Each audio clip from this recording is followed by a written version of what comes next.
नमस्कार दोस्तों, शुरू करें।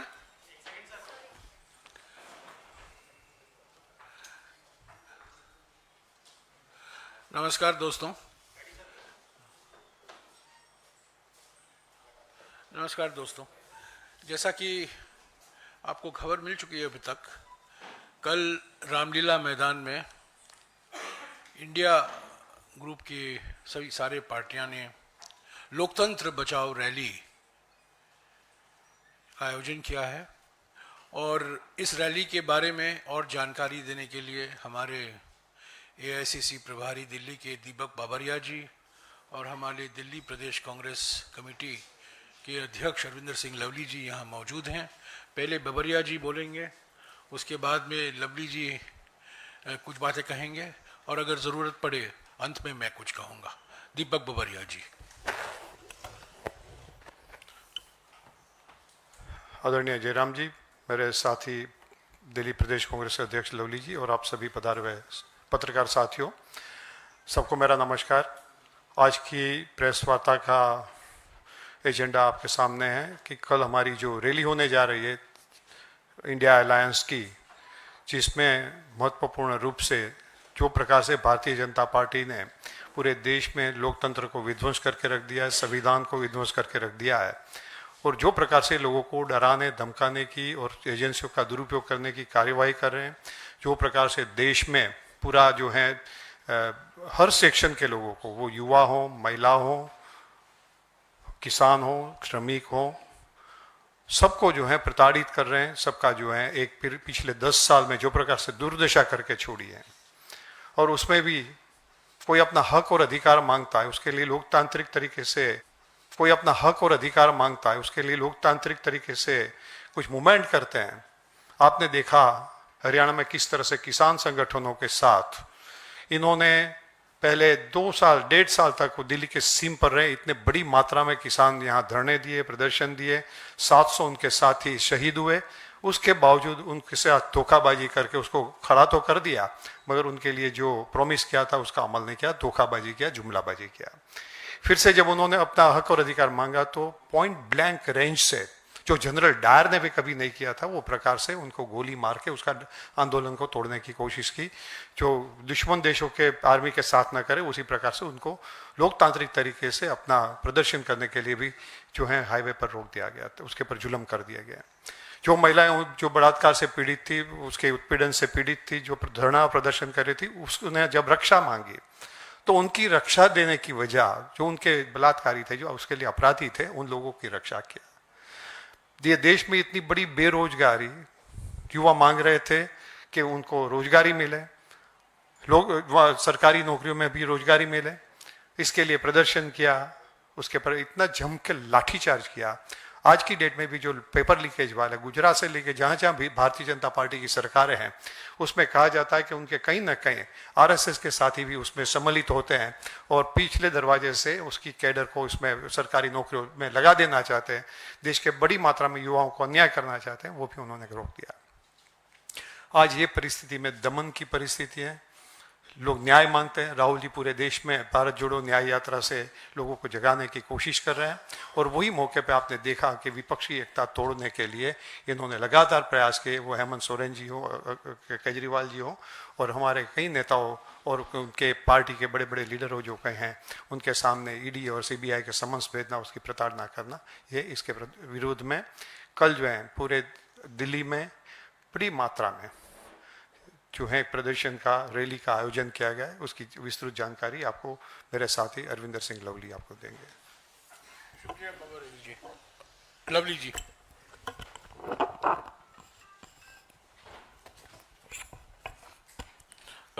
जयराम रमेश जी, दीपक बाबरिया साहब और दोस्तों, आप सब लोगों को विदित है कि कल 31 तारीख को रामलीला मैदान में इंडिया ब्लॉक ने, इंडिया गठबंधन ने जो है एक बड़ी रैली का आयोजन किया है। आज जिस तरीके से देश के अंदर लोकतंत्र के ऊपर प्रहार हो रहा है, विपक्ष की पार्टियों को तहस नहस करने का, दबाने का हर तरीके का हथकंडा अपनाया जा रहा है। दुर्भाग्य है कि चुनाव डिक्लेयर होने के बाद देश की सबसे बड़ी विपक्षी पार्टी के अकाउंट फ्रीज कर दिए जाते हैं। एजेंसीज का इस्तेमाल करके विपक्षी पार्टियों को तोड़ने फोड़ने का काम पूरे देश भर के अंदर जो है वो चालू है।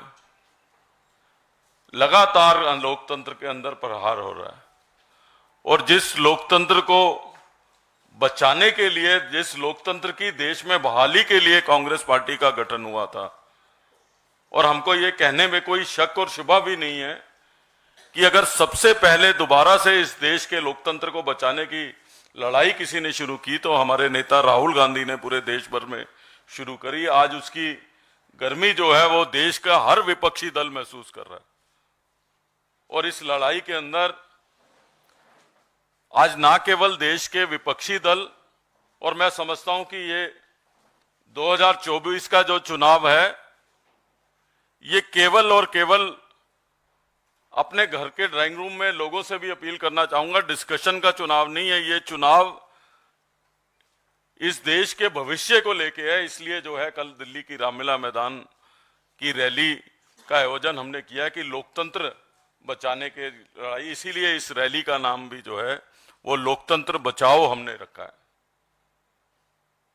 इस रैली को इसलिए रखा है कि आप चुनाव डिक्लेयर होने के बाद चुने हुए मुख्यमंत्रियों को, आपकी टाइमिंग देखिए, आप चुनाव डिक्लेयर होता है तो आप चुने हुए मुख्यमंत्री को गिरफ्तार करते हैं, चाहे वो झारखंड में हेमंत सोरेन हो, चाहे वो दिल्ली के अंदर अरविंद केजरीवाल हो, तमाम हथकंडे आप जो है विपक्ष के लोगों को, ताकि उनके लिए लेवल प्लेइंग फील्ड जो है चुनाव में उपलब्ध ना हो। आपका केवल और केवल फोकस जो है वो पूरी की पूरी सरकारी मशीनरी का ओपोजिशन को डिस्टर्ब करने में, डेमोक्रेसी को, डेमोक्रेटिक वैल्यूज को डिस्टर्ब करने में, लोकतंत्र की हत्या के लिए जो है आप इस तरीके के कुठाराघात लगातार एक के बाद एक विपक्षी दलों पे कर रहे हो, उसके खिलाफ इस रैली का आयोजन किया है। इस रैली में इंडिया ब्लॉक के तमाम सीनियर लोग को इसको संबोधित करेंगे ही। जयराम रमेश जी अभी डिटेल में भी बताएंगे कौन लोग हिस्सा ले रहे हैं, लेकिन इसमें बड़ी संख्या के अंदर जो है वो दिल्ली के लोगों की भागीदारी, कांग्रेस के कार्यकर्ताओं की भागीदारी और ऐतिहासिक रैली के रूप में जो है ये रामलीला मैदान में होगी, जिसको तमाम इंडिया गठबंधन के लीडर्स जो है वो इसको संबोधित करेंगे। और मैं समझता हूं कि इस रैली के बाद एक संदेश जाएगा कि लोकतंत्र के खिलाफ लड़ने के लिए तमाम विपक्षी पार्टियां एकजुटता के साथ जो है इस सरकार का जो है मुकाबला करेंगी। अभी मैं सर से चर्चा कर रहा था तो मैं कह रहा था कि भारतीय जनता पार्टी का अब मोटो केवल ये रह गया है कि पार्टी में चंदा, व्यापारियों को धंधा और ईडी का फंदा, ये केवल और केवल ये केंद्र की सरकार इस 3 मोटो पे काम कर रही है। और हम इनको कहना चाहते हैं कि इस लोकतंत्र के लिए हमारे पूर्वजों ने कुर्बानी दी थी और इस लोकतंत्र को के साथ इस तरीके का प्रहार और उसको खत्म करने की जो कोशिश हो रही है उसको हम कामयाब नहीं होने देंगे। और कल ये पहली गुहार होगी, कल ये पहला आम जनमानस का जो है वो प्रहार होगा इस सरकार के ऊपर, तो हम इनके मंसूबों को कामयाब नहीं होने देंगे। धन्यवाद। शुक्रिया बाबरिया जी और लवली जी। मैं कल की रैली के बारे में और कुछ जानकारी आपको देना चाहता हूं। कल की रैली व्यक्ति केंद्रित रैली नहीं है।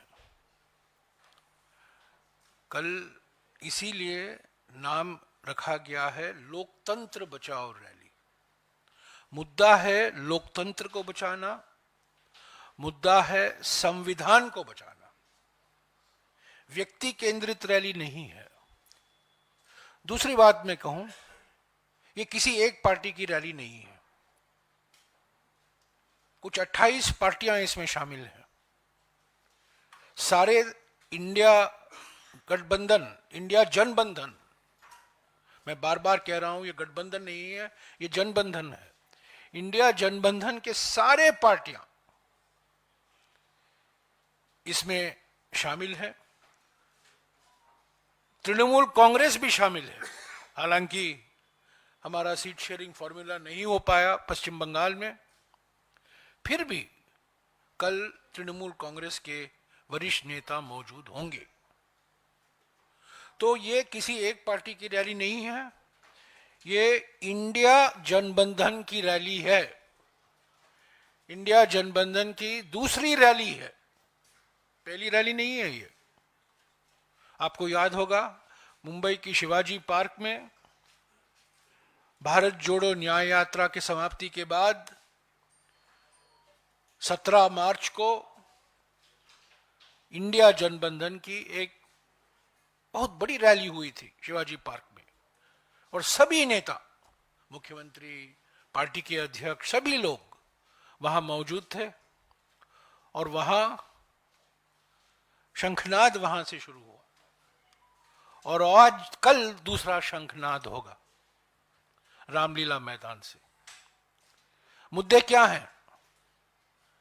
सबसे बड़ा मुद्दा, पहला मुद्दा यह है महंगाई, बढ़ती हुई महंगाई। पिछले 45 सालों में सबसे ऊंचा बेरोजगारी का दर, और खास तौर से युवा बेरोजगारी का दर, बढ़ती हुई आर्थिक विषमताएं आप देख रहे हैं।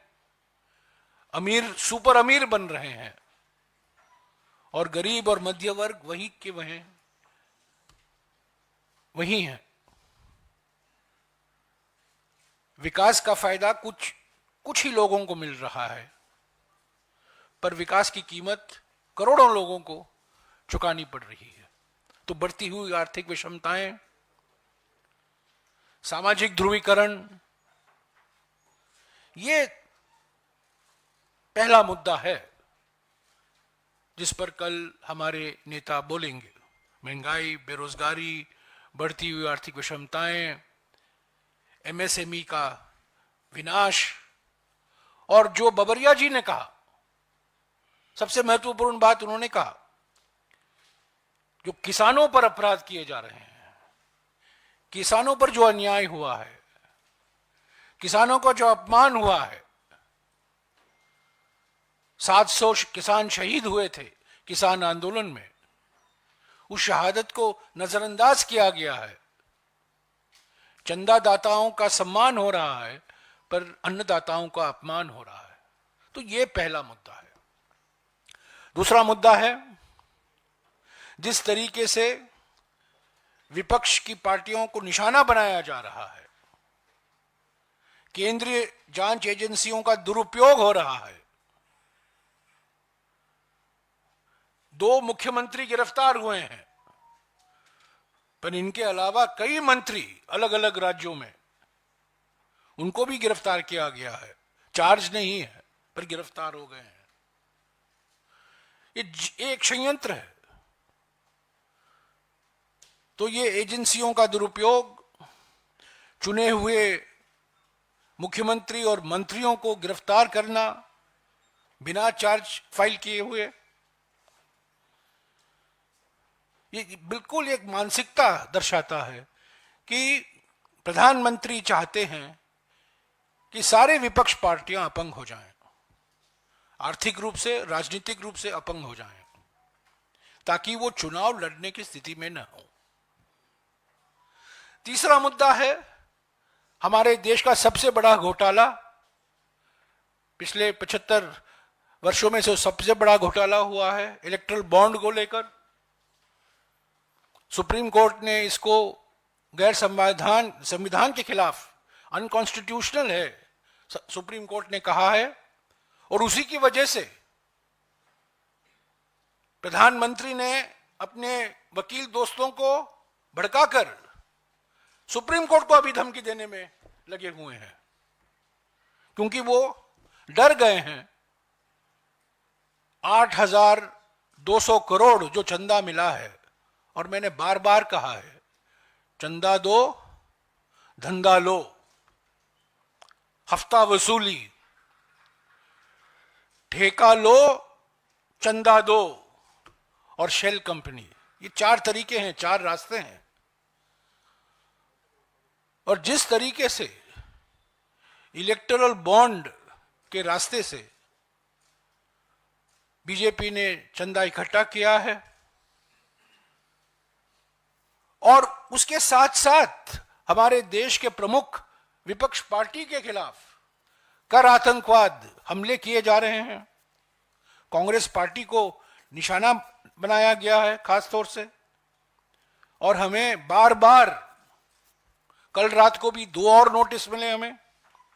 कल जब हम प्रेस कॉन्फ्रेंस कर रहे थे तब तक 4 नोटिस हमें मिले थे, कल रात को 2 और नोटिस मिले हैं, और आज मैं नहीं जानता हूं और कितने नोटिस आएंगे, क्योंकि अभी तक केसरी जी के जमाने तक ही नोटिस आए हैं। उनके पहले भी कई कोषाध्यक्ष थे। तो यह तीसरा मुद्दा है, इलेक्ट्रल बॉन्ड का मुद्दा, घोटाला, घूस। चौथा मुद्दा मैं कहूंगा संविधान बचाना, लोकतंत्र बचाना और संविधान बचाना। संविधान खतरे में है। बीजेपी के नेता, आरएसएस के नेता कह रहे हैं कि इस संविधान को वापस हमें लिखना है। यह संविधान का कार्यकाल समाप्त हो चुका है, एक्सपायरी डेट हो चुका है, एक नए संविधान की जरूरत है। और जो संवैधानिक सिद्धांत हैं, पंथ निरपेक्षता, समाजवाद, सामाजिक न्याय, ये सब खतरे में है, क्योंकि ये संविधान खतरे में है। तो साथियों, कल की रैली व्यक्ति केंद्रित रैली नहीं है, कोई एक व्यक्ति को बचाने के लिए नहीं है, संविधान को बचाने के लिए है, लोकतंत्र के बचाने के लिए है। और सभी पार्टियों का योगदान है, कांग्रेस पार्टी, आम आदमी पार्टी, वामपंथी पार्टी, सब लोग कोशिश कर रहे हैं मोबिलाइजेशन के लिए कल। और हमें पूरा विश्वास है कि रामलीला मैदान, सिर्फ रामलीला मैदान में नहीं, पर रामलीला मैदान के आसपास भी लोग हजारों में मौजूद होंगे और एक प्रभावशाली संदेशा जाएगा लोक कल्याण मार्ग को, जो पहले रेस कोर्स रोड कहा जाता था, अभी लोक कल्याण मार्ग कहा जाता है, कि उनका समय अभी हो चुका है। जनता उनसे छुटकारा चाहती है, जनता, देश की जनता चाहती है लोकतंत्र बचे, संविधान बचे, निष्पक्ष चुनाव हो, और ये जो बार बार विपक्ष पार्टियों के खिलाफ बिना मतलब के राजनीतिक साजिश रचाई जा रही है, ये बंद करने का संदेशा जाएगा कल की रैली से। हमारे पार्टी की ओर से कांग्रेस अध्यक्ष जी मल्लिकार्जुन खड़गे साहब, राहुल गांधी जी और बड़े नेता, वरिष्ठ नेता सभी मौजूद होंगे। मुझे जानकारी मिली है कि शरद पवार जी आएंगे, तेजस्वी यादव जी आएंगे, उद्धव ठाकरे जी आएंगे, सीताराम येचुरी होंगे, डी राजा होंगे, अखिलेश यादव जी होंगे, फारूक अब्दुल्ला साहब होंगे, महबूबा मुफ्ती जी होंगी, दीपांकर भट्टाचार्य सीपीआई एमएल वहां होंगे, झारखंड के मुख्यमंत्री चंपाई सोरेन होंगे, ऑल इंडिया फॉरवर्ड ब्लॉक के जी देवराज होंगे, असली लोकदल, याद रखिएगा, असली लोकदल के सुनील सिंह होंगे, और तमिलनाडु के 3-4 पार्टियां और केरला के 2-3 पार्टियां रहेंगी। कुल मिलाकर मैं समझता हूं कल 27 या 28 पार्टी के नेता रामलीला मैदान में मौजूद होंगे। डीएमके त्रिची शिवा आएंगे, स्टालिन साहब की जानकारी नहीं है, पर डीएमके होंगे त्रिची शिवा, और टीएमसी से डेरिक ओब्रायन होंगे। तो सारे पार्टियां जो पलटी के हैं वो पार्टी नहीं है, पलटी के हुए पार्टी एक तो आप जानते हैं जेडीयू, वो नहीं है। आरएलडी ने भी पलटी किया है, पर आरएलडी वो तो नकली आरएलडी है, असली आरएलडी तो हमारे साथ है। तो आरएलडी के संजय सिंह, सुनील सिंह जी होंगे, और हमारे ओर से मैं फिर से कहूंगा, कांग्रेस अध्यक्ष जी, आदरणीय कांग्रेस अध्यक्ष जी मल्लिकार्जुन खड़गे जी और राहुल गांधी जी दोनों इस रैली को संबोधित करेंगे। शुक्रिया। अगर आपके कुछ सवाल हैं इस रैली के बारे में, बाबरिया जी और लवली जी उसका जवाब देंगे। देखिए, मैंने जो कहा है, कांग्रेस अध्यक्ष जी और राहुल गांधी जी वहां जरूर मौजूद होंगे और भी वरिष्ठ नेता कांग्रेस के वहां होंगे। पर जो मैं कह रहा हूं आपको, हमारे कांग्रेस अध्यक्ष और हमारे पूर्व कांग्रेस अध्यक्ष भी मौजूद होंगे। हो सकता है सोनिया जी भी वहां रहें, पर इन दोनों का बात मैं आपको गारंटी दे रहा हूं कि वो कल हो रहा है।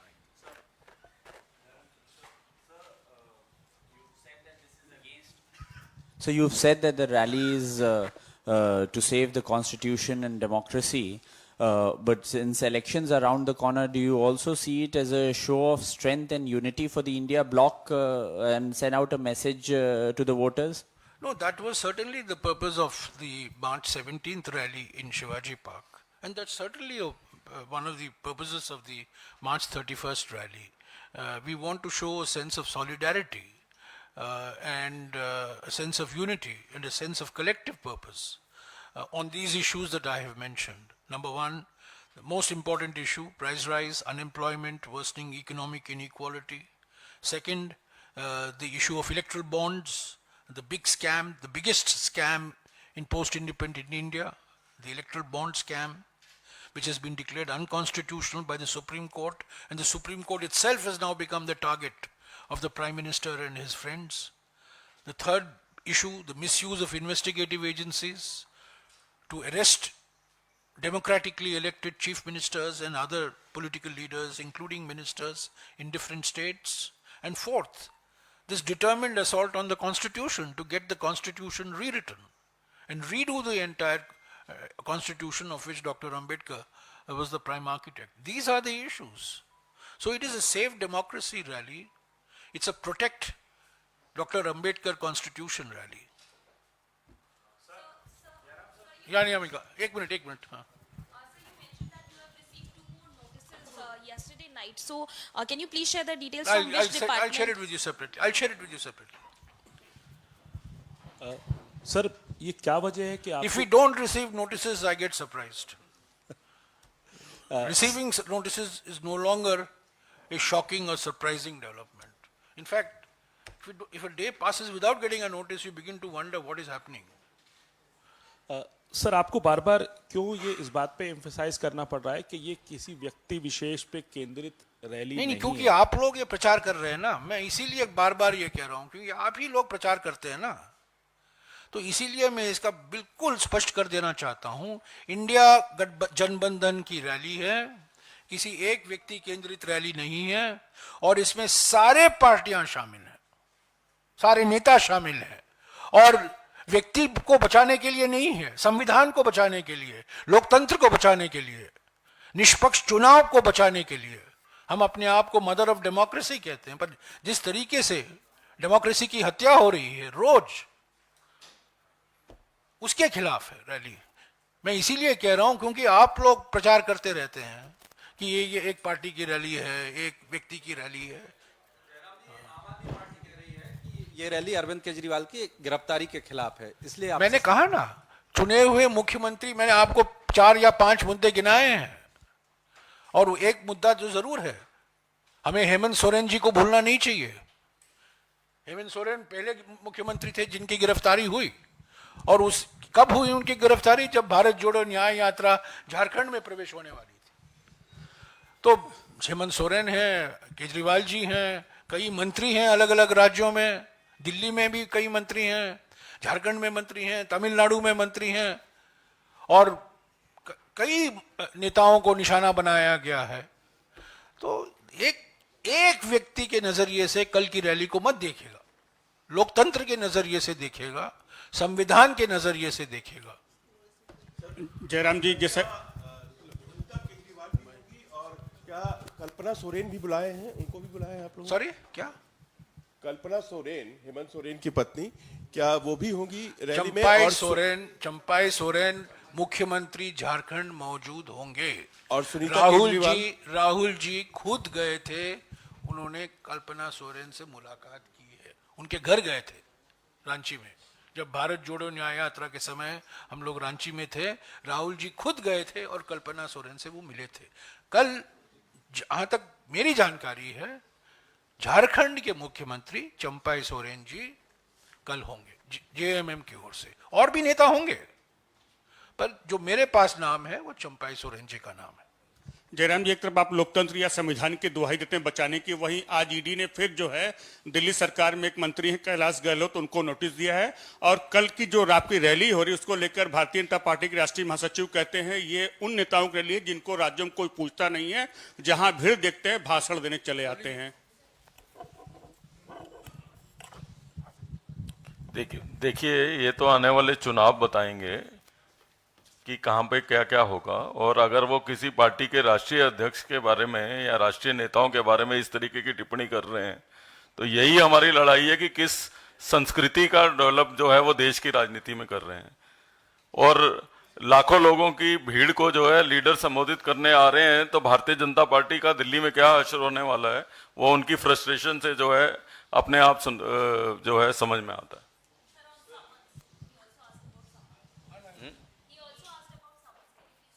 Summons have been become a fashion in this government. Like sir has said कि जिस दिन जो है कांग्रेस को नोटिस ना आए, उस दिन जो है हम परेशान हो जाते हैं कि क्यों नहीं नोटिस आया। ऐसे ही जो है जब तक ये समन ना भें तब तक इनका खाना हजम नहीं होता। इनको लगता है आज ये ढूंढते हैं पूरा दिन कि कल किसको समन भेजना है। तो it has become a fashion for this government.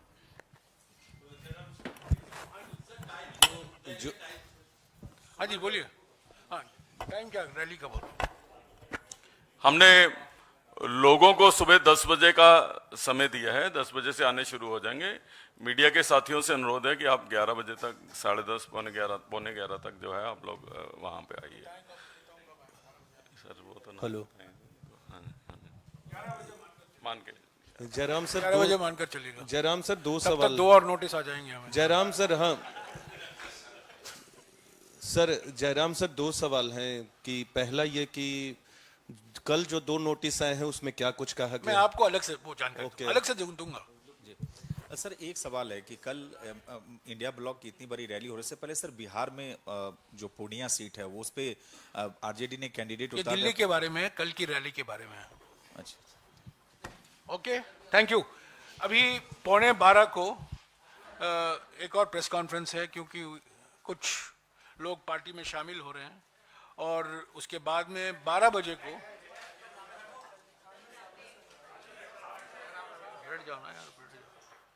और उसके बाद में 12 बजे पवन खेरा का एक प्रेस कॉन्फ्रेंस है। आज थोड़ा बिजी डे है।